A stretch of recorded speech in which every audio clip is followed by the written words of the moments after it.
Welcome to episode 1312 of The Sleeper and the Bust. I am Justin Mason with no Jason Collette on this Sunday. So I had to bring in a pinch hitter, a big bat for the middle of your lineup. He talks a lot of pitching, a relief pitcher, a fresh arm. It's Eric Samulski of the On the Corner podcast and Roto World Baseball. How you doing, my friend? I'm good. We can go big bat. I was a terrible pitcher. Okay. I tried, but that's the beauty of being a catcher is I feel like I know as much about pitching without having to be able to do it. Nick will tell you otherwise, but yeah, I threw like 80. It's terrible. Hey, at least you can throw 80. I tried to be a pitcher. I have really, really short arms. And so I was not able to get enough leverage to throw above 75 at any point. You should go to Driveline and just see what happens. Yeah, maybe that is what I was missing. They could probably get me to 77, but yeah, unless I could throw a knuckleball, which I just don't think I would be able to do consistently. Yeah, it's the knuckleball. I tried that too. I was trying everything. I was like, let's see what happens. The knuckleball did not work for me. Yeah, I can't imagine how guys figure out how to throw that. Like Waldron, yeah, obviously he struggles at times with commanding that pitch, but he's so good at fairly consistently getting it to kind of go in the spot that he wants it. Yeah, I'll tell you, we had a lot of the guys who were struggling to get innings were messing around with knuckleballs in the bullpen all the time. Because I think every pitcher's like, man, if I could do this, it's your one, it's your last gasp. You're like, if I could throw this over the plate, maybe I'll get in. But yeah, I don't know how they command it. I don't know how they throw it. It's tough. Yeah.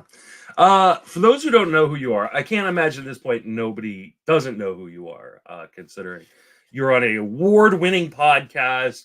You write for one of the best sites in the fantasy baseball sphere. But if they don't, let people know where you could be reached on social media, and then plug all the work you got going on. Yeah, and that's a wild statement because it's been 4 or 5 years in this game, I guess. And yeah, it's the last year has been really kind to me, and I'm grateful for all the opportunities that have been put out there. You can reach me on Twitter at Samski NYC. I will tweet out links to all of my stuff, so that's kind of the best place to catch anything I do. As you mentioned, I host the On the Corner podcast with Nick Pollock every Monday night. Those episodes come out usually Tuesday morning, going over his list, his pitcher list, top 100 starters. And then all my writing and other podcasts are over at Roto World. We do the Roto World baseball show every Mondays and Wednesdays. That's me and Scott Pianowski. And so you can find that wherever you get your podcasts. And then every Sunday, it actually just came out. I tweeted it, and also you can find it again on Roto World. But I do a waiver wire pickups article where I try to go through. I look at guys who are under 50% rostered in Yahoo formats. It's just the baseline format I use, and I try to give you a sense also of categories. So if you're scrolling through under each name, it's new lineup spot or speed upside, so you can kind of get a sense of why that person is on the list. And then every Wednesday, I have a column called Mixing It Up, where I go over pitch mix changes. And that's also over at Roto World. Well, definitely make sure you are following Eric on the Twitter machine so you can get all of those links. One of my favorite people in the industry, one of my favorite people to hang out with. It's always great to see you every year when I go out to New York for Tout Wars. Hoping you're going to make it out to First Pitch Arizona one of these years, because that feels like a missed opportunity. Yeah, I really want to. I had a wedding last year that I was like a very close family friend who was getting married that same weekend. So I think this year might be the year. We might make it happen. I hope so, especially because we started what I'm hoping is going to be an annual tradition, which is a wiffle ball game. So ooh, love it. Yeah, it was pretty fun last year, and I'm hoping it will be kind of an annual thing now. So But we are going to dive into some topics. We have some news, none of it good. We don't discuss good news. We are going to finally have and settle the great Riley Greene debate, which is something that you and I have been discussing, I think, in DMs mostly for, I think, like the last 6-7 months. And so we're finally going to hammer this out. Is Riley Greene good at baseball? Or, I mean, good at fantasy baseball. I was going to say, that feels like a low bar to clear. Yeah. So, and then we're going to dive into some FAAB because there is some interesting FAAB discussions to have. So starting off, let's go with Clayton Kershaw. He's rehabbing. He's experienced some shoulder soreness. It sounds like they're going to kind of pump the brakes a little bit. But if you are stashing Clayton Kershaw, is now the time to probably drop him? Yes. I had this conversation with Nick on Monday, and I was saying I would be willing to stash Clayton Kershaw because I still think that last year we saw enough skill, but I need to see a couple rehab starts first. And Nick was pretty adamant that he thought Kershaw would not pitch this year. And so the setback is obviously not ideal. And I think that it was always the cards were stacked against him a little bit. And this does not make me feel optimistic about seeing him on the mound again this year. Yeah. The only place I have him stashed, I think, is like either Labor or Tout Wars, which are both unlimited IL leagues. So obviously there I'm keeping him, but pretty much anywhere else, if you were stashing Kershaw, now's the time to just cut bait and go. Like I too believed like, hey, like, yes, Kershaw has not been on the mound a ton over the last few years, but when he has been on the mound, he has been a fantastic pitcher. Like the dude still has talent, and when he is healthy, he is still a very, very good pitcher. Unfortunately, I just don't know that he's going to be back in time to help fantasy teams. So I think it's kind of just a wash of a year, unfortunately, for him. And sad because it might be the last year. We don't know how it's going to go, but I'd love to see him back on the mound. But I think that's a real life baseball thing, not a fantasy thing at this point. Yeah, I hope it's not the end. Like I would rather. I mean, I know he's 36. He'll be 37 going into next year. I'd like to see one more good year of Kershaw. As much as I'm a Giants fan and I, hate the dude with a passion, except for October Kershaw. Maybe he can get back just for October and just ruin the Dodgers. You'd love to see it.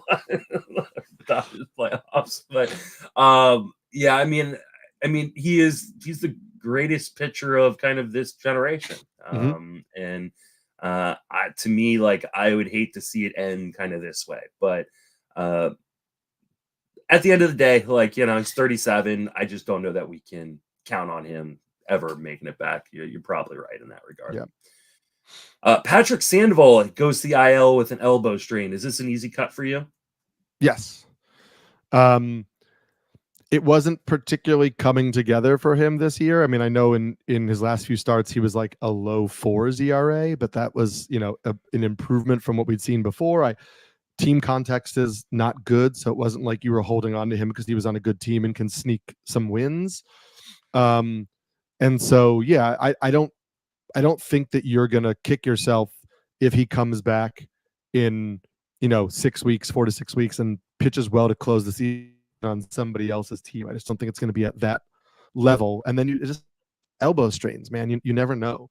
I just think the big news for me with this is that Ron Washington came out yesterday and said Reed Detmers isn't pitching well enough in the minors to be an option right now.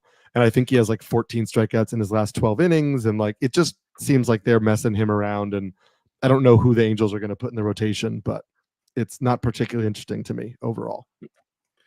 Yeah, I mean, right now they have a rotation, at least on Roster Resource, it is a 3-pitcher rotation of Tyler Anderson, Zach Plesac, and Griffin Canning. At least Tyler Anderson's kind of good again. I mean, or at least pitching well enough. Yeah, and we might talk about Griffin Canning in the waiver wire portion of this because it's a pretty decent little 2-start week.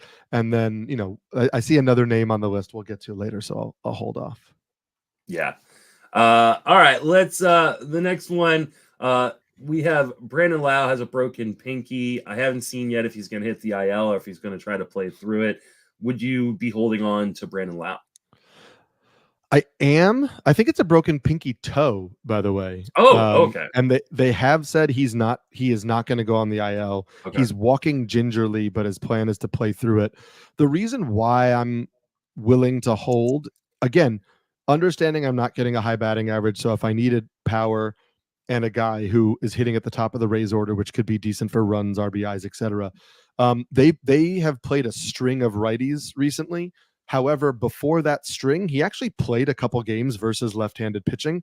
So I'm curious to see if they keep doing that, because obviously he was always platooned against lefties. If he is going to play a little bit more, that gives you a little, a few more at bats and a few more chances for RBIs and runs, etc. But I think this is a primarily a power play. If you need homers, if you want some counting stats, go for it. If you need him to hit higher than like 230 or 240, I think you can make the switch, but he shouldn't miss time. Yeah, I mean, he is a career 240 or 224 hitter versus left-handed pitching, but he's hitting through. That is heavily influenced by a 400 BABIP and a lack of plate appearances against left-handed pitching. But maybe they keep rolling him out there for a little bit and kind of seeing where things go.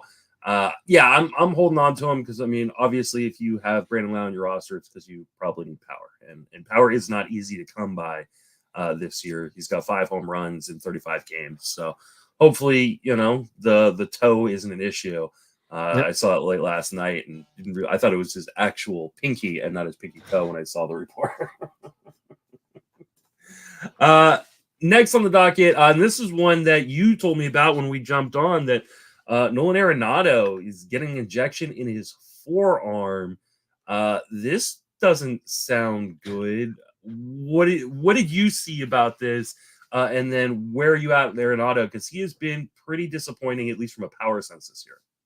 Yeah, so we saw this Katie Wu tweet before we started that it was nerve issues in his left forearm. So he was getting an injection. He was not going to play on Sunday, and then the Cardinals were going to take it from there.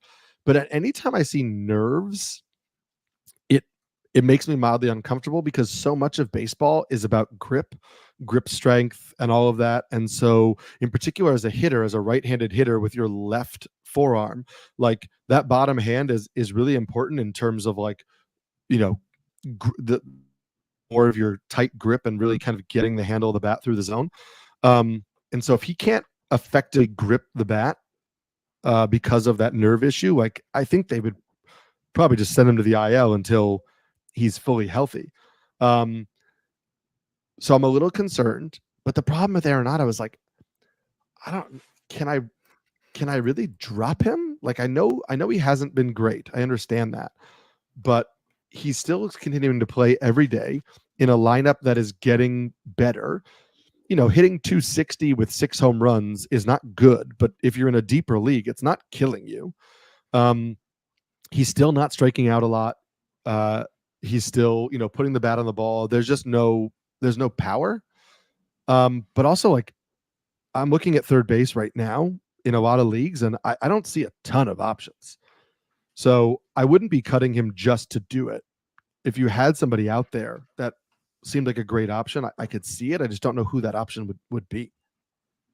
Yeah, I think outside of, like, really, really shallow leagues, if you're in like an 8 or a 10-team league, there might be someone on the wire that makes sense. Though in many of those leagues, Arenado may already be on the wire. So, right. And I could see, if he hits the IL, I could see moving on in like a 12-team league, depending on what your roster is like, right? Because you're talking already, we're acknowledging he might hit 20 home runs this year if things go well, right? He could reach 20. But, maybe he's a 265, 20 homer hitter at this stage in his career, who you're hoping for counting stats in a lineup that's improving. But in a 12-team league, that's not impossible to find. So depending on your wire and depending on the other hitters in your lineup, I could see in a 12, if he hits the IL, moving on and trying to find somebody who could maybe give you a little more pop or a little more speed or something like that. Yeah, especially if you're like just racked with injuries on your IL. Like it's just you never want to take, zeros in your lineup or even like have too many limited bench spots.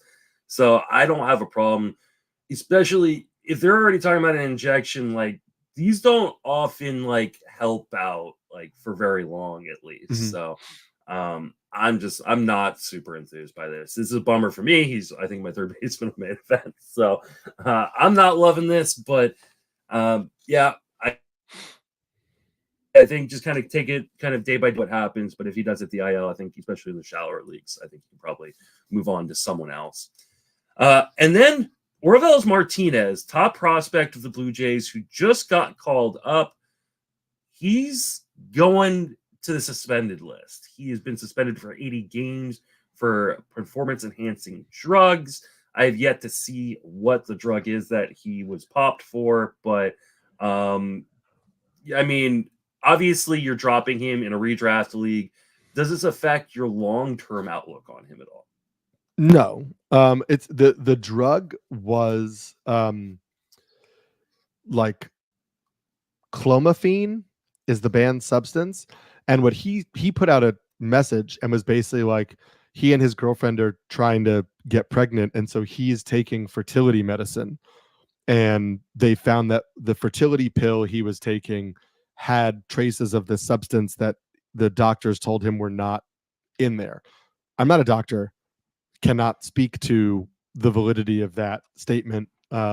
Would love to, considering he's saying I accept full responsibility, I'm doing the suspension. I mean, I don't see why he's lying. Who knows? My bigger concern for his long-term outlook was that the Blue Jays called him up and didn't really play him a lot regularly, and he had some pretty big righty-lefty splits in the minors.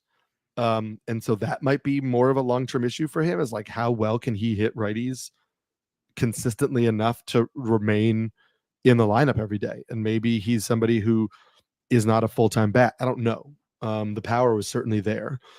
So, I don't have any dynasty shares, so I'm not like super worried about it, but I wouldn't be opposed to, floating some offers and seeing if I could get him in a dynasty league if I'm not competing this year, and just see if a team wants to get rid of him, and maybe he, kind of like gets into a regular job next year. Yeah, so as far as the suspension goes, I am not a doctor. I want to be upfront with that. However, I am I think I'm an expert in addiction, and I'm an expert in certain drugs. And this is not a drug that he should be taking for anything, especially if he's trying to have a kid. This is typically a drug that is used by women to treat infertility. But there is an off-label use of boosting the testosterone in men, which is not usually something you want to do when you're trying to have a kid, because when you boost your testosterone not naturally, your body stops making its own, which makes it more difficult to have a kid. So, and like I said, not a doctor. I could be wrong on that, but I'm pretty sure I'm right. So this sounds pretty shady. Listen, people didn't know they were going to turn into this podcast today and learn about fertility, but here we go. Yes, I mean, I'm a Renaissance man. I may not understand baseball real well, but I understand drugs real well. So, but I mean, as far as there's plenty of guys who get popped for PEDs and then turn out to be fine later on. Jorge Polanco, right? Like he was a minor leaguer who was popped early on in his career for PEDs. Joe Lowry said sleeper on the bus, right? Where I come for all my baby making advice. Put this on in the background when you're trying to make a baby, right? So I'm not lowering his prospect stock. If you were expecting him to be a contributor for you this year, if you're trying to go win a championship this year, maybe you try and trade him to try to boost that, because he's definitely not going to be helping you at any point this year. But in the future, I don't think this lowers his stock that much.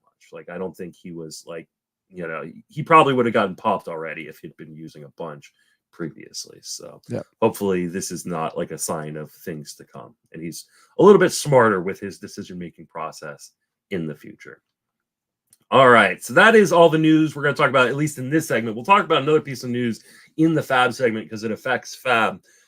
But this is the time, is the thing we have all been waiting for. It is the great Riley Greene debate, because I have been on record say that Greene is a player. Like, Riley Greene is okay. Like, but he's probably a better real life player than he is a fantasy player. You have been a staunch advocate of Riley Greene and his fantasy potential. And early on in the season, it looked like you were right. Riley Greene was absolutely crushing the ball in the month of April. During the month of April, he was hitting 257. He had 7 home runs. He looked like he was going to be kind of a top of the order bat for the Tigers and maybe a stud. Things have slowed down a little bit.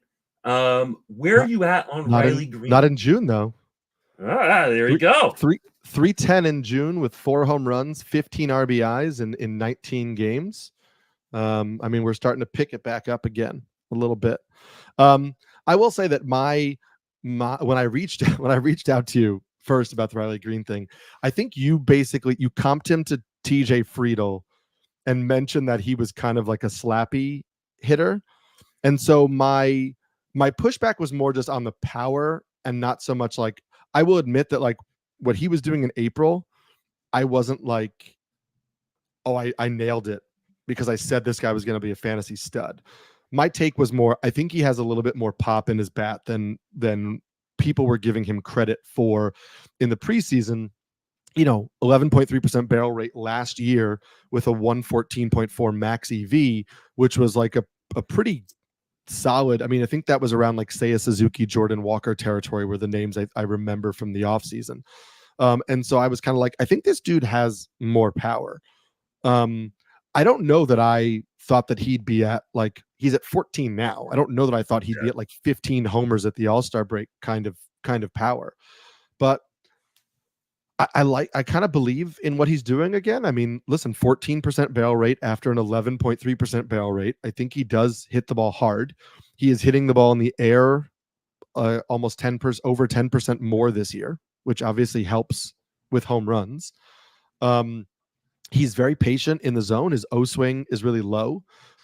So he doesn't take a lot of chances out of the zone. I think that sometimes he's too patient. He's one of these guys with the young guys with like a near 20% called strike rate, which can sometimes, get the better of you, put you in some bad spots. But yeah, I mean, like 85% zone contact, can hit the ball hard. I think this is a guy who maybe he settles as like a 260, 270 type of hitter who I think we're seeing could push 25 homers in a season, while stealing, 7, 8, 9 bags. Like, I think that's a solid outfielder for most fantasy leagues. Yeah. So TJ Friedel was not the comp I used, because I definitely think there are different styles of players. But I can tell you the exact comp I used, because I remember this one. And it was Melky Cabrera. So I almost wish it was TJ Friedel.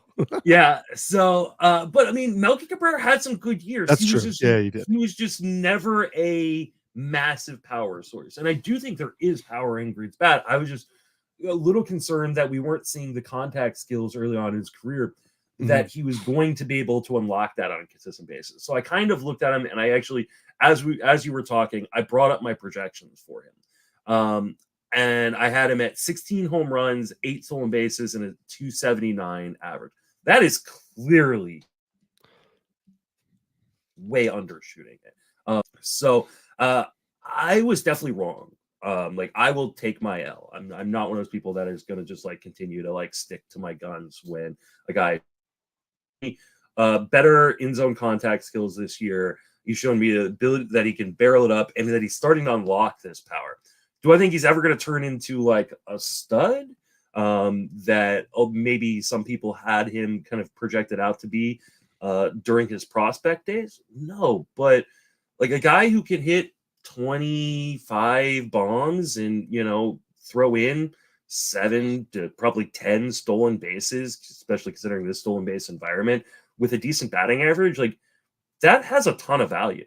And I definitely undershot it on Riley Greene. So this is me officially conceding the Riley Greene debate. That while I don't think he's going to ever be a superstar, I do think he is going to be like one of those, I don't know, Anthony Santander-ish hitters, who just consistently puts up 250, 260 batting averages with 25 plus bombs, but with speed, and on a Tigers offense that at some point should be better. Right. Like I know that they're not good necessarily offensively this year, but I think they've done a pretty good job of continuing to kind of rehab that farm system and make that team better. And I think in future years he's going to be surrounded by a lot more talent. Yeah, I think that he's an interesting profile too. At just 23 years old, right? You have to expect growth as he gets older, and it's, Pitcher List has a stat on their page where they show how often a hitter is behind in the count.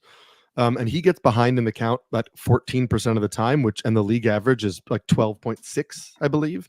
So he falls behind in the count far more than average. So even though he doesn't swing and miss a lot, with just like a 10.2% swinging strike rate, the problem is he's behind in the count often because of his patient approach. So when he does swing and miss, it does lead to more strikeouts, which is the inverse of like the Jordan Westburg thing, which is like, how does Jordan Westburg swing and miss so much but not strike out a lot? Well, he swings like all the time. So he's going to swing and miss a lot, but because he swings a lot, he's going to make contact. And so I'm curious, as Riley Greene ages, if there's any shift in the plate approach to like maybe hunt a particular pitch early in the count. Like, I know you don't like swinging early in the count, but look for one pitch, and if you get that pitch, maybe we jump on it early, and so maybe that could lead to a little bit of a decrease in strikeout rate, and that could lead to a slight increase in batting average. Like, there are some shifts that can be made, but I think the raw tools are showing, and I think the approach to try to be a little bit more selective and lift this year has definitely helped the power. Yeah, I wonder too how much of it is just the way pitchers attack him too, because he's got like a 58% first pitch strike rate, and so I wonder if pitchers are less likely to come into the zone, and so that's why he's being more or less aggressive, and maybe he becomes more aggressive as pitchers start to try to attack him differently because he's being successful right now. Yeah, I'm intrigued to see how it develops. I will say, even though we talked about it, I didn't have a ton of shares. There was a lot of outfielders going in that range of the draft. Like, that was like kind of like the Taylor Ward, Tyler O'Neill kind of range in drafts. And so, I'm happy to see him succeeding. I'm not reaping many of the benefits of it, but I hope it continues. there aren't many worse feelings in fantasy than being in on a guy and then not getting him very often. Yeah. Especially when they're successful. So I mean, I guess they're the counterbalance is sometimes those guys don't work out and you don't end up with them, and you're like, okay, well, at least I'm not like held to having to hold this guy for super long. But he was going to range I didn't particularly love. Yeah, it's a really good discussion to have, I guess, be on a non-waiver wire show of like, when you have a lot of guys you like within the same range, sometimes you feel like, oh, I got to pick which one I want in this draft. And maybe it's just, I'm not often enough saying, I'm just going to force myself to take multiple in this range. And it might mean going back to back in a round I don't usually, but maybe I make the strategy so that I can, but again, conversation for another time. Yeah, I think this is for me why I prefer auctions to drafts. I know most people don't play in auctions, but it's just such a great format because right? And you're like, hey, I don't need to take like the upper level of pitching. I can take a bunch of these kind of lower tier guys. It's a lot easier to build this, a rotation out of, $5 pitchers, if that's what you want to do, as opposed to like, hey, I got to take my pick right here at pick 11, and then I got to wait around until, pick, 14, and then I got to wait around for the next pick. So this is why I like auctions. But again, like I said, different conversation for a different show. We'll revisit that maybe next off season or draft season. But let's go and talk about some FAAB pickups of the week. It's not like a super robust FAAB week, but there are some really good conversations and people we need to discuss. Let's go back to that Angels pitching discussion because, like you mentioned, they don't have many pitchers right now. This is getting really thin, really quick for them. One of the guys they may be getting back here this week is Chase Silseth. A lot of people in the industry have been a big Chase Silseth fan. I have not been one of them personally. I find him just a little bit too hittable for my liking. Where are you at on Chase Silseth? Is he a guy you're going to be running to the wire this week for? No, because I read last night they might not even activate him for this week because he has a 10.22 ERA in his 3 rehab starts at AAA. And so if you're saying, hey, Reed Detmers isn't pitching well enough to get called up, then maybe the guy with the 10.22 ERA and 3 rehab starts also isn't pitching well enough. And so for me, like just that, even that in that uncertainty when it's not like a stud, like I picked up Max Meyer last week in a couple leagues when I wasn't sure he was coming up just because I believed in the talent a little bit more. I'm not at that level with Silseth where I'll pick him up because even if he doesn't come up this week, once he does, I think he'll be really good. I think Silseth can be really good. I liked the changes he made last year to the slider that really helped him in that stretch before he got hit by the comebacker last year. He was pitching really well. And so there are components of Silseth that I like, that I feel like there is a good fantasy relevant pitcher in there, but I'm not sure when that is going to come together. And so I probably need to see it a little bit before I'm going to call him back up. And it's certainly not going to be while he's struggling in the minor leagues right now. And I understand we don't want to put too much stock in guys when they're rehabbing in the minors. They're working on things. They're trying to get back. But I'm just saying, when I don't have a lot of confidence in the player beforehand, that's not doing anything to make me think differently right now. I guess the other options they have down in AAA, Davis Daniel is not pitching particularly well, so I don't think it'll be him. Maybe Andrew Wentz or Kenny Rosenberg. And I could have been making those names. No, RotoWire has Kenny Rosenberg starting this week. Okay. So for whatever it's worth. Yeah, so Rosenberg so far in AAA this year, he's got 68 innings, 3.84 ERA, a 5.37 FIP, 56 strikeouts in those 68 innings. So probably not very interesting from a fantasy angle unless you're in AL only. And even then, maybe not.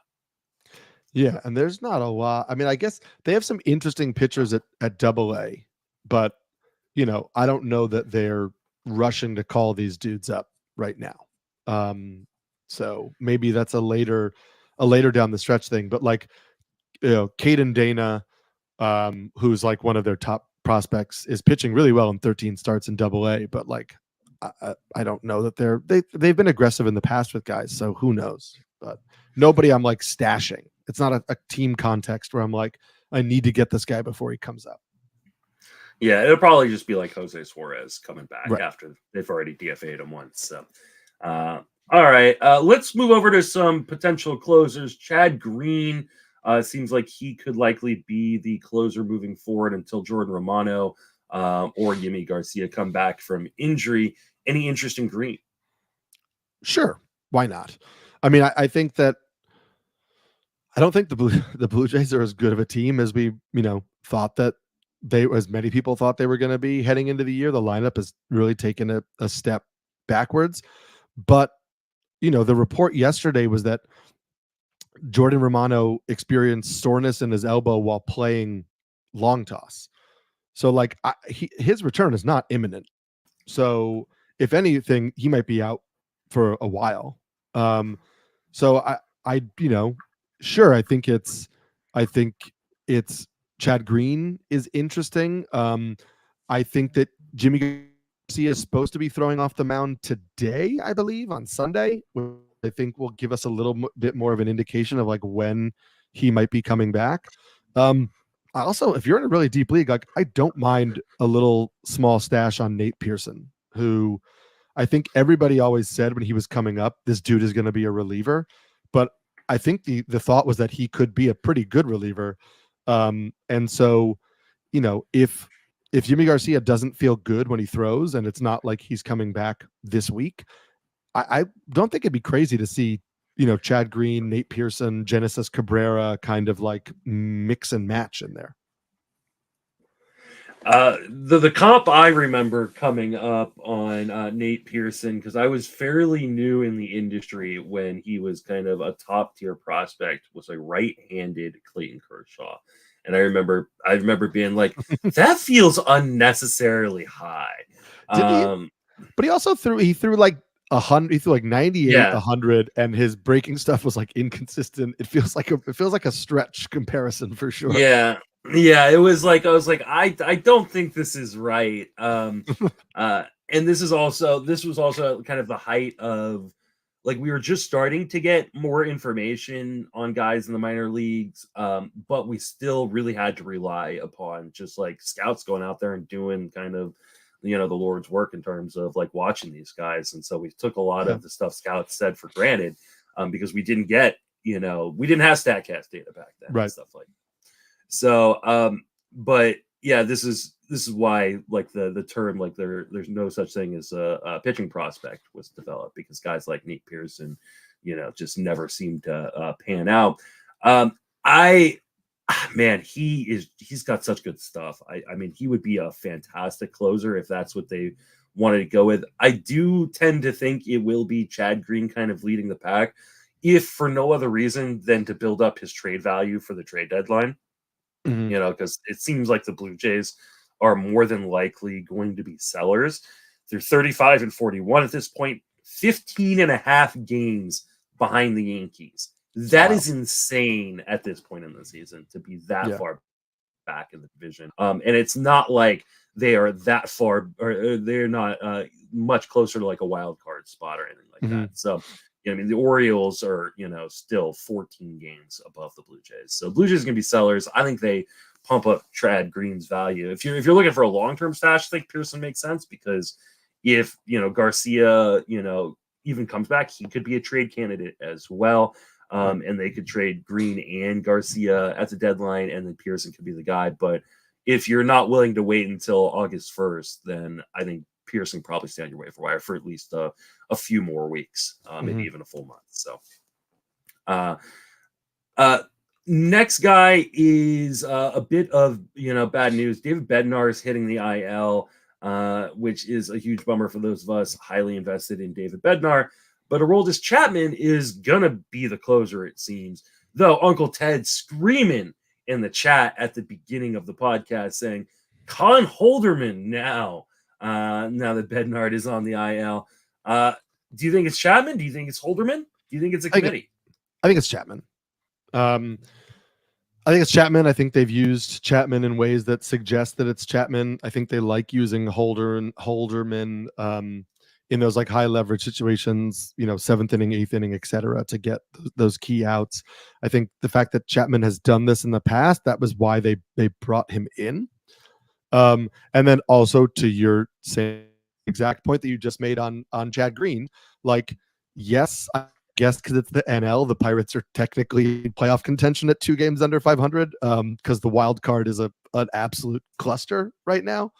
But like, maybe they pump up Chapman's value, and maybe he's somebody that they could deal in, by the end of July. I don't know that the league needs to see like Chapman's value go up. Like at this point, who he is, but I think, there's some benefit to that. But I think it's also just in terms of like how the usage patterns to me suggest it's going to be Chapman.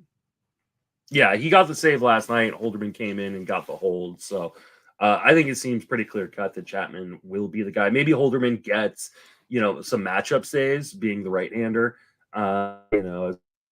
Chapman, being, excuse me, being a left hander. So, but I think for the most part, Chapman's probably going to carry the majority of the water in the ninth inning for the Pirates. I do think he's another guy who's probably going to get traded at some point. Mm-hmm. I don't know if he'd get traded to an actual closer's role unless it is. I'm trying to think of like a cheap team, like the Cubs. The Cubs have money though. Like the Cubs can go out Yes. and go get like the best reliever on the market if they want. Which is who? Like Kyle Finnegan? Kenley Jansen? I was thinking that too, but then the Red Sox are now a game out of the wild card. So like it could still be Kenley Jansen, but it's not as clear cut as it was earlier in Carlos Estevez? Yay. Yeah, exactly. Like I'm racking my brain just kind of like, like who would be the guy that could potentially get moved from a bad team. Right, like Kopech's going to get moved, but he hasn't shown anything to make you be like, oh, I have to get him. I think Finnegan, they'd be smart to move on. I think Chris Martin and Kenley Jansen seem likely, but it'll depend on how the Red Sox play over the next month. It's like totally up in the air right now. I don't know who it could be. The Royals don't really have anybody there, I guess, in contention. The Twins aren't trading. The Tigers, I guess, could move Jason Foley, maybe, but like, who's actively trying to get that? Yeah, I don't know. I don't see a ton out there necessarily, and obviously things can change in the next 6 weeks. I guess 5 weeks before the trade deadline. So maybe a team falls out of it, and all of a sudden, they're willing to kind of move on from their closer to kind of do a rebuild or a reload. Yeah. But right now it looks a little bleak. Tyler Black is a guy who came up earlier on in the season. Some people were really, really high on him, spent a ton of money on FAAB on him, only for him to not play particularly well. I guess he didn't play poorly, but just gets set right back down. Any interest in Tyler Black? Sure. But I had interest the first time around. So like, yeah, okay. I think that Jake Bauers thing is done. I thought the Jake Bauers thing was done before they stayed with him and they sent Black down. And then Bauers, over the last month or however long Black was sent down, I think really kind of cratered again. And so I think they've made the move. I think they called up Black to make the move. He has started the last 4 games since coming up. He did sit the first day he was up against a lefty, so it's something to keep in mind. He's played primarily first base, but he's also, DH'd. So yeah, I think he's back up, and I think we're doing the same dance again of like, he's going to hit in the middle of the order for the Brewers, and it's a solid enough lineup. We know that he can run, 9 home runs and 11 stolen bases in 53 games at AAA this year. Like, there is a fantasy friendly profile to it. He is just third base eligible on a lot of platforms, but he's playing first base, so he should pick up first base eligibility here soon.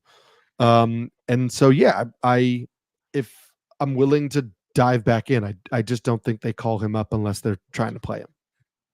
Yeah, and I mean, first base has as deep a position as maybe we expected it to be, or it has been in recent years. So like, I don't think that he is a bad pickup, a guy who will gain first base eligibility in most formats here in the next week or two. So I like Tyler Black. I'm a little tentative just because they sent him down so quickly last time that they could do it again.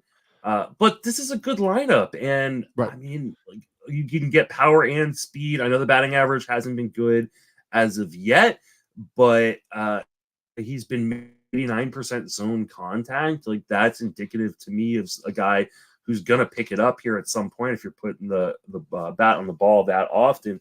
So yeah, I agree. Like, he's not a guy I would necessarily go crazy over, but a guy that should be in your bid waterfalls this weekend.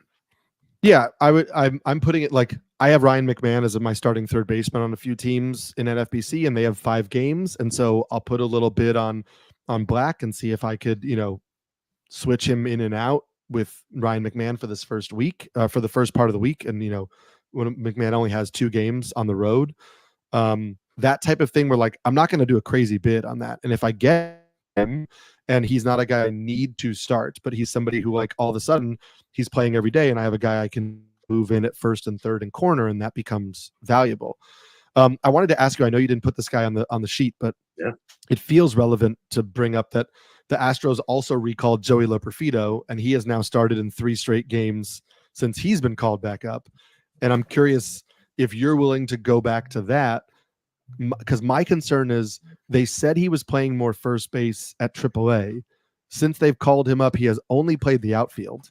And we know that Kyle Tucker is coming back eventually, hopefully soon. I think Tucker's coming back tomorrow. That was I know that he was like, they were going to work him out this weekend and then hopefully he'd be back. I don't know if they had decided on a rehab assignment or not. But anyway, I just don't know, like when Tucker comes back, if Loperfido's only playing the outfield, are they sending him down again? Like he has been pretty good when they play him. Like I think that it looks like 11 hours ago, still no baseball activity for Kyle Tucker. So he's not coming back. So he can't be coming back. My problem with the Astros is, as much as we blame Dusty Baker for like the, hitting Kyle Tucker 6th and, some of the other kind of shenanigans that they would do with some of the younger guys in terms of not bringing them up or bringing them up, bringing them down. Like we blamed a lot of that on Dusty. And I don't think we blamed enough of it on just the organizational philosophy. Right. And I think that's partly because the organization has been so good that like we don't give good organizations enough shit. And I'm not saying they deserve shit because they have been good, but at least from a fantasy perspective, just because like an organization is good does not mean that organization is good for our fantasy games. And we're really quick to criticize the Mets and the Rockies and the Angels because teams have not been good for the way that they kind of bring up and down players or treat certain pitchers and things like that. I don't think the Astros have as good of a history from a fantasy perspective as people like to make it seem. And I think Loperfido is just like the first time people are like complaining about it because I think he deserves to be up. I think at this point he should be like, why are you like, I know, and we're going to talk about Chas McCormick here at some point. I know he hit 2 home runs yesterday, and he's been a little bit better, and Jake Myers had his moment in the sun, but like this outfield isn't good enough, anymore to not be, especially without Kyle Tucker in it, to not be given Loperfido just like a full run. And when Tucker comes back, like the last 2 games, they've played Mauricio Dubon at first base. Like we can respect Mauricio Dubon as a versatile player who moves all over the field and can be like that super util, but he shouldn't be the starting first baseman on a team that's hoping to make the playoffs and win a World Series. And so if you're saying that you're working Loperfido out at first base, like my hope is, and I like Trey Cabbage just because I rooted for him when he like broke out last year a little bit for the Angels, but like you could demote him or Cooper Hummel when Kyle Tucker comes back, use Loperfido at first base, John Singleton's lefty off the bench, Mauricio Dubon is moved over everywhere. Like at this point, you need to give Loperfido a run. And how bad is he really at first base? Like I kind of would like somebody to tell me that, why he has not been getting any run there right now. Yeah, because I mean, we're not talking about like a Gold Glover at first base in Mauricio Dubon or John Singleton, right? Like we're not talking, and we're not talking about a math like a silver slugger. Like there's no reason these guys should be keeping from them at least seeing what Loperfido can do. Yeah. Maybe he's just atrocious. Maybe he is like Scott Hatterberg-esque at first base or Seth Beer-esque at first base, and they can't. Remember Seth Beer? He kind of vanished. He was so bad defensively. So he may be the worst defender I have ever seen live. We saw him at the Arizona Fall League a few years ago, and he missed some plays that I would yell at my 13-year-old if they missed. Like it was truly like, I know it's a 20/80 scale, but he has like 10 grade defense, and that's what killed Seth Beer. I feel like we need to take a note that like if a guy gets selected in the first round of the MLB draft as a first base only player, and everybody says, "Oh, he's one of the most advanced hitting prospects we've seen in a long time," just don't draft him, because you're going to get Seth Beer, Spencer Torkelson, Andrew Vaughn, and it's like, yeah, they better. They're none of them have looked that MLB ready. I know Vaughn has turned it on of late, but it's like the what those guys have to do to contribute is so extensive with the bat, because they're not running and they're not playing, they're playing fine defense or whatever. But like the amount of those guys in recent years that haven't developed the way that we thought it's a lot. Or maybe Yeah. I'm just I'm hyper focused on a few of the guys who we're supposed to be really big offensive talents at the next level. I think especially when you can't contribute defensively, and I think there's so many organizations that they do care about defense. Like, if your bat isn't elite and you're a bad defender, like that's gonna be a problem. Like, Right. it's just Even though Beer can't even crack the Pirates lineup as a DH right now, but whatever. It's a conversation for another time. Let's talk about the aforementioned Michael Massey coming back from the IL. This is a guy that I've always just really, really liked, and really liked a lot of what I saw towards the end of last season, where he was starting to make a lot more in-zone contact, but not sacrificing the pop in his bat to do so. Is he a guy that you're picking up if you need some help in the middle infield? Yes. So yeah, I dealt him away in AL Tout, which we talked about. Jason wasn't on the show, but at any time Jason contacts you and asks if you are interested in trading for a Tampa Bay Ray that he has on his team, I wrote him back immediately and I was like, "This seems very suspicious, Jason." But it was like Jose Caballero, and I was like, I know Taylor Walls is coming back. Like I know you're trying to get rid of Caballero because he's losing playing time. But we had a really good discussion, and I really needed the stolen bases in AL Tout, and so it felt like in an AL only format, I could take the gamble. And so we made the swap. And of course, Brandon Lau is not playing today, but Caballero also not playing second base for the Rays. But yeah, Massey, twice on the IL this year with a back injury. That makes you a little bit nervous of like, is he going to be able to stay the whole year without having to land back on the IL? Back injuries are so tricky. But if he's back, I'm going to take a gamble because, as you mentioned, I thought the growth he showed last year was legit. I thought he was playing really well before he landed on the IL this time, and the Royals lineup has been feistier than people expected, and so I'm happy to take a gamble on him for sure. Yeah, I've been a big Massey guy. He's on a lot of my DC teams. He'll definitely be, if I'm looking for help in the middle infield, that'd be a guy that I go and pick up. Especially because it seems weird to say, but I like that Royals lineup. And I know that they were my dark horse to win the AL Central at the beginning of the year, and they have done nothing as of yet. I know they're still 8 games back from the Guardians, but that's just because the Guardians have been just outstanding this year, unreal good. Yeah. So, but I still think the Royals are a contender, and so I want a piece of that lineup. What about Michael Busch? Michael Busch was one of these guys that, like, man, he was kind of underdrafted, had this really great start to the season, and then it kind of died off. But he seems to be picking it back up again. Are you going to jump back in on Michael Busch? I think if I need power, I think this was always part of what to expect of him. Like, I talked to prospect people that I trusted, and they basically said the power is legit. The hit tool will be inconsistent. And that's part of the reason why I think he didn't get a shot with the Dodgers. And so, like, will he settle as a 240, 250 guy at the end of the season? Like, I could see that, but I think I think if he continues to play like he's playing, the power is going to show up for the most part, especially, you know, on those windy days in Wrigley. So yeah, if I mean, like I'm looking at his game log right now, and he's, he'll sit versus lefties for the most part, and is playing pretty much every day and hitting second in the lineup recently too. So yeah, if I need power, I'll take a gamble on him at a corner spot for sure.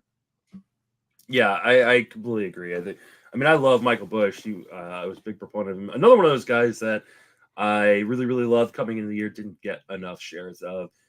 But you're right. He's going to have kind of, he strikes, which means he's going to have these lulls, and you've got to be willing to either ride with him through the lulls because the hot streaks will come around like they are right now, or you got to be able to drop and pick back up quickly when he starts getting going again. So in leagues where he's available, yes, I would be picking up.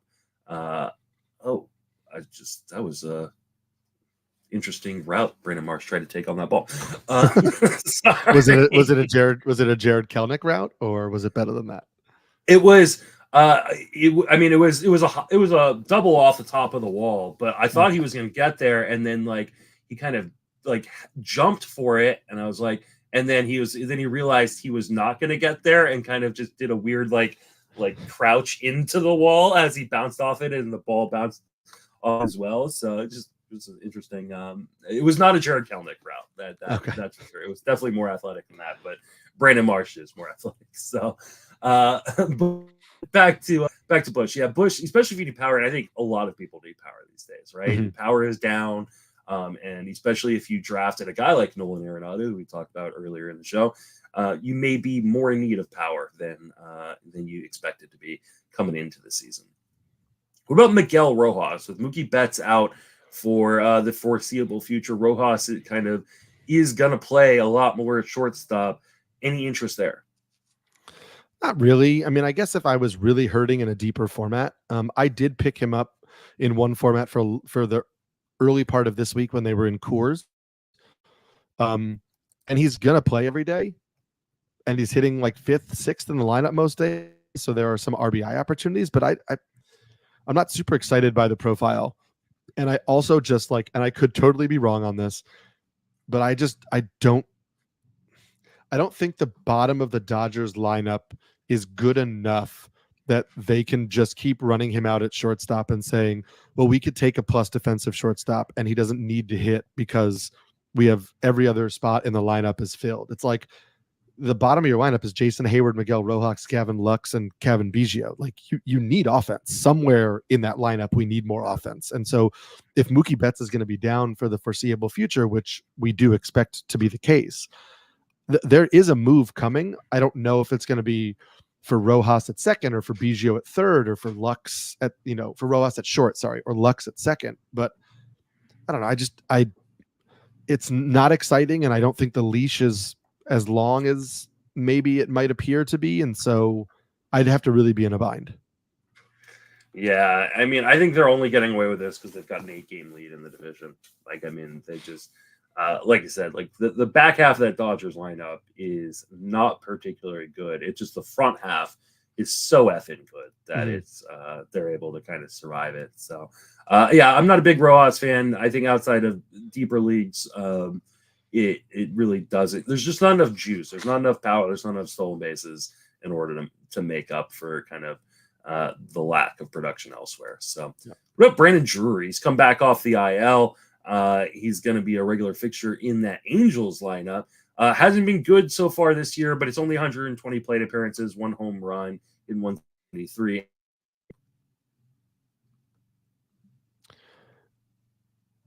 And then he's been sick too. Yeah.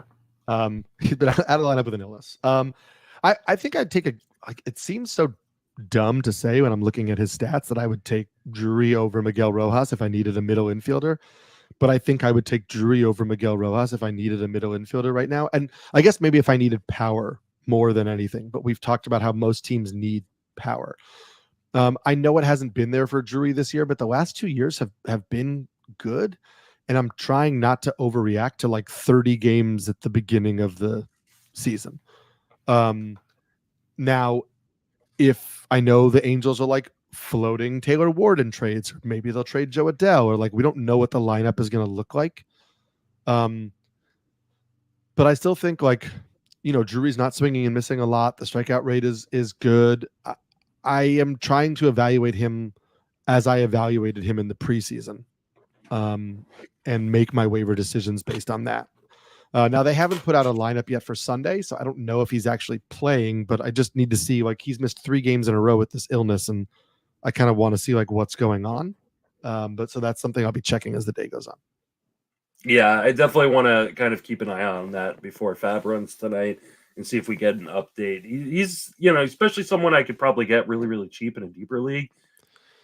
In shallower formats, so maybe I stick away from it until we get more news. But like, we're talking about a guy who's had, 26 and 28 home runs the last 2 seasons, respectively. And power is a difficult thing to get, especially from like a middle infield spot. So I wouldn't mind it especially if we get some news that, hey, he's going to be fine. He'll be in the lineup on Monday. Yeah. Also, Jared Kelnick just heard us talking trash and just went yard off Nestor Cortez. So there's that. It's about fucking time he did something. Of course, off my main event pitcher. So, but whatever. What about Chas McCormick? I mentioned him earlier. He hit 2 home runs. I think it was yesterday. Has been hitting a little bit better. I know he's a favorite of many people in the fantasy community because of his old picture on the NFBC website. His accounting profile. I've never been the biggest a fan of McCormick, and I was definitely lower on him than majority of people in the industry. But where are you at on McCormick? Is it time to pick him up? Yeah, I wasn't as big on him as everybody else was coming into the year. I didn't think the playing time was a lock, but as you mentioned, I'm okay to pick him up now because the outfield situation is drastically different. And we've also seen Jake Myers kind of take a step back. And so I think the playing time is going to be there in the immediate for McCormick. So I have no problem adding him. But to me, this isn't like he's the starter for the rest of the year. I need to put a big bid in and make sure I get him because I'm getting a good player and a good offense. I still think there are question marks, but I'm happy to take a flyer on him now and assume and hope that he can like continue to hit his way into a consistent spot in the lineup even when Tucker comes back. Yeah, I mean, right now he's hitting 9th or 8th in this lineup fairly regularly, but he is playing regularly, and it is still a pretty good lineup even with Tucker out. So I don't mind it, especially in like 15-team leagues. I don't know that he's like 10 or 12-team viable at this point, but in 15-team leagues, he probably should be rostered and should be someone you got because he does have pop, he does have speed. The problem is consistent contact. He has struggled throughout his career at making consistent contact. Right now, he seems like he's getting hot and getting going. So I think you can, ride it for a little bit. But ultimately, I like I said, I've never been a big fan of McCormick. I don't think he makes enough consistent contact. And again, he's one of these guys that the Astros seemingly do not really like that much. Like considering, what he did in kind of part-time role last year, you would think they would, with the outfield spots open, they would have given him a, real run this year. And they didn't. And he struggled even when they did give him time. So I don't know that the Astros even like him as much as the fantasy community does. Let's talk about a couple catchers real quick. Catcher has been gone from like this position. It's like, oh, it's the deepest catcher's ever been to this is kind of a nightmare, especially with injuries kind of piling up at the position. But Freddie Furman and Kyle I'm butchering that name. Higashioka. Have both been kind of hot recently. Either of these guys strike your fancy as maybe like a C2. I mean, like I guess Higashioka more because Campusano's now on the IL, and so there's a thought that he leads the platoon. But again, I think Brett Sullivan, who they called up, is a lefty, so he's going to get some starts against righties. Higashioka had a really hot stretch for like a week, which was cool to see, and is, the last week has not been particularly kind to him. He did hit a homer yesterday, but he's not. He has 2 hits on the week. Like, you're not getting a huge offensive profile here. I would say NFBC formats, Ben Rice, catcher eligible. I'd much rather go in that direction if I need a C2 right now, because I think he's going to play basically every day for the Yankees. All right, there you go. I like Freddie Furman a little bit. Like, I like him more than Higashioka for sure. Yeah, the problem with him is you still have Sal Perez on this team. Yeah. And that's just never going to lead to a ton of plate appearances. But especially in a 15-team league where, when you're looking for a second catcher off the wire, one of my main kind of requirements is this guy doesn't hurt me. Like, he's not giving me negative statistics. And Furman can hit for batting average and's got enough pop in his bat that even anytime 4 home runs, 149 plate appearances, nothing to like.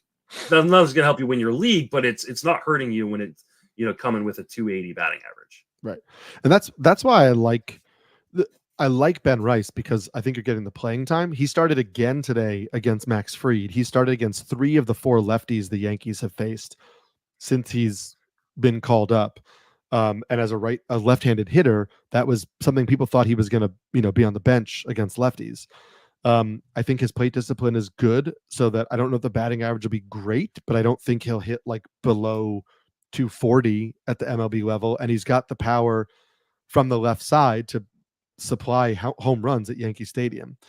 So that's why I put Ben Rice at the top of this pack. But I agree with you on Fermin next. I don't know that he's going to play as much as Higashioka, because now that Campusano's on the IL, but I think there's just more of a chance that when he plays, he'll produce solid enough stats, and you could get a week from from Higashioka where he goes like 1 for 18 and his one hit is a home run, and you're like, cool, I got a home run, but I didn't really get anything else out of the whole thing.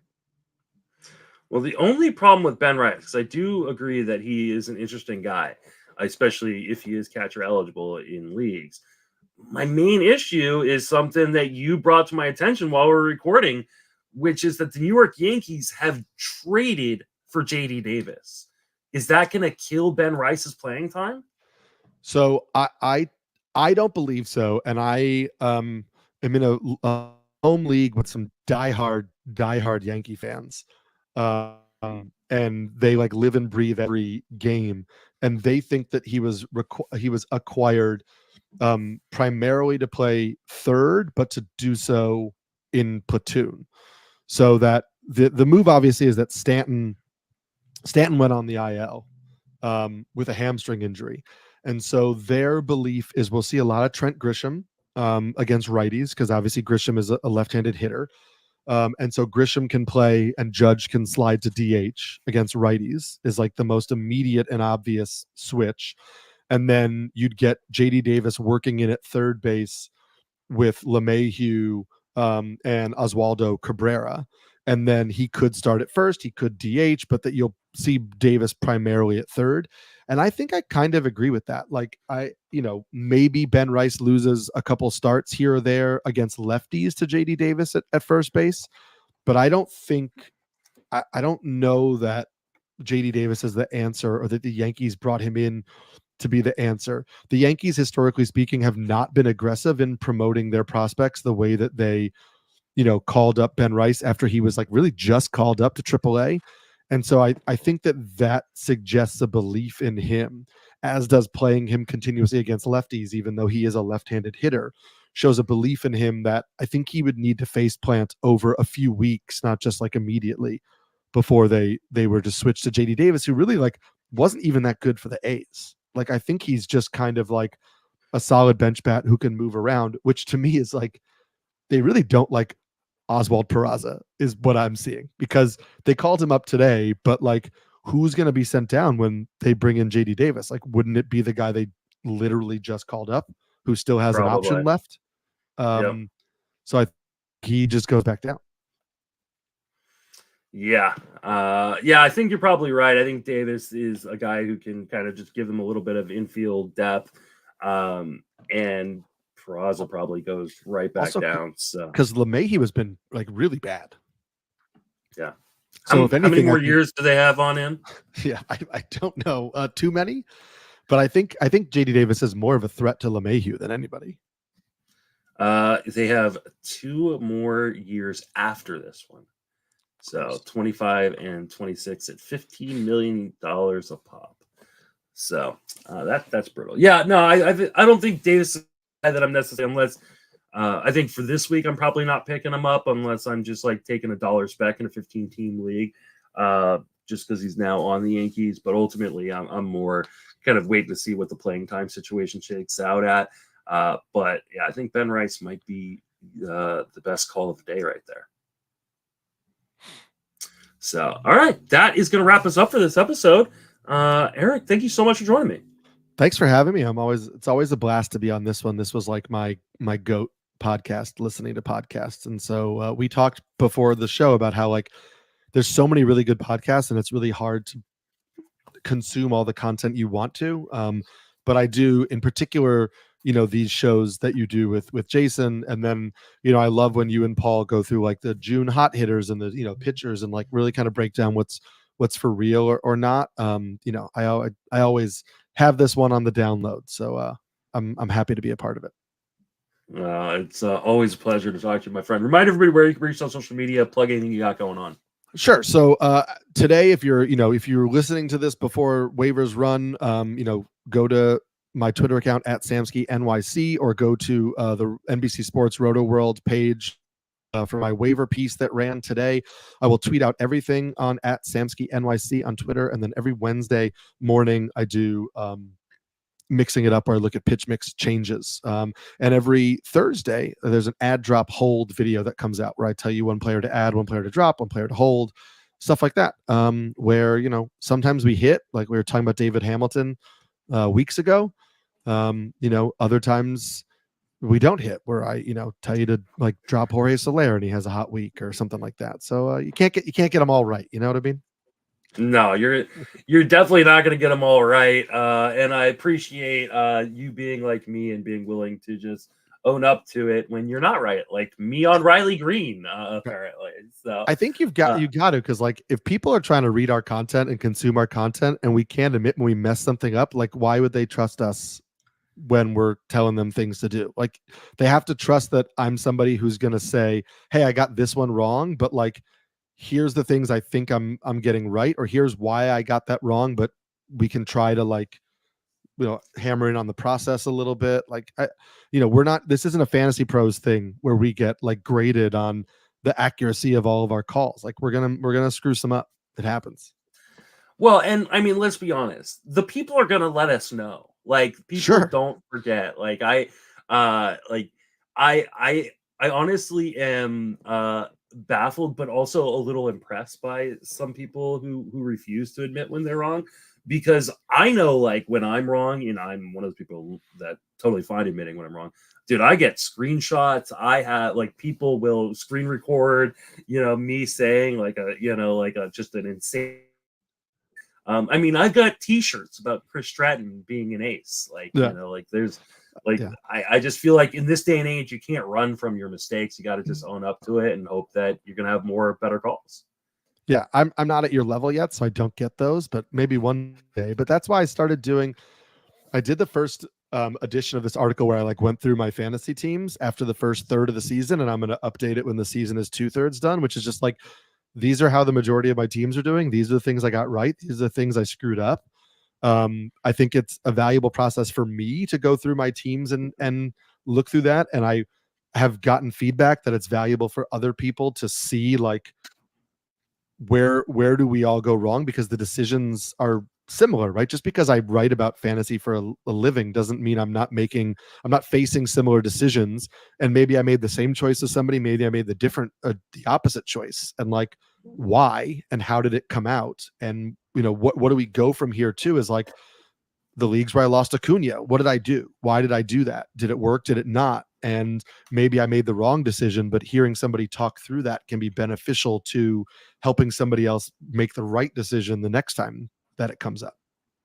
And one of my favorite series is at the end of the year, I do the apology tour, where I kind of I break down, especially my bad teams, and go like, hey, like this is what went wrong, this is why, and this is how I'm going to try to fix it for next season, because it just gives you a better insight. I think if you're not doing postmortems, especially at the end of the season. But even in the middle of the season, you're probably doing yourself a little bit of a disservice in terms of becoming a better fantasy player. Yeah, and listen, a lot of it is also, sometimes you luck into things. I put a tweet out after Matt Waldron's last start where I was like, I got Matt Waldron in a few leagues, like over a month ago, and he has been one of my best ads. Yeah. And I looked back at, Jenny Butler like showed me how she does her waiver sheet every week where she updates like the bids and comments on what, her reactions and why she bid on things. And so I started doing that this year.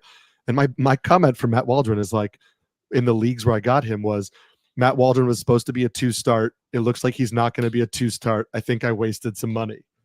And like, I didn't, but it wasn't like I was onto something. Like I thought I was getting a 2-start pitcher. It turned out I got a decent 1-start pitcher for a long stretch. And there's sometimes where you have to acknowledge where like the process led me to something that was good for a reason that was not at all my intention. And that is also going to happen as the season goes on, and you got to own when that works against you or when it works for you. Yeah, absolutely. Unfortunately for me, Trevor Williams went down, but like the work I got from Trevor Williams was great. What I've gotten from Tyler Anderson's great. Like, was it like there a big insight in terms of like talent where I was like, oh, look, these guys are about to like, rehab their careers. No, it was like they've got good matchups. Tyler Anderson was going up against the Giants and the A's on the road. I was like, oh, okay, well, I'll pick that him up for the 2-start, and then he's just continued to be good. And Trevor Williams was the same thing. It's like, hey, there's some good matchups, and he was good for a while, and then he got hurt, and I dropped him. So sometimes it is better to be lucky than good, for sure. Yes, so. And you need it. You need luck throughout a season. Absolutely. You can follow me on all social medias, Justin Mason FWFB. I'll give a plea. I don't do this very often.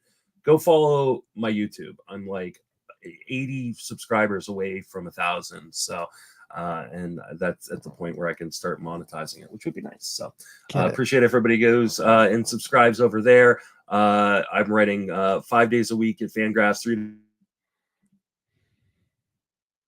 podcasts. That will do it for this episode for Eric and myself. Thank you for listening. Have a fantastic baseball season.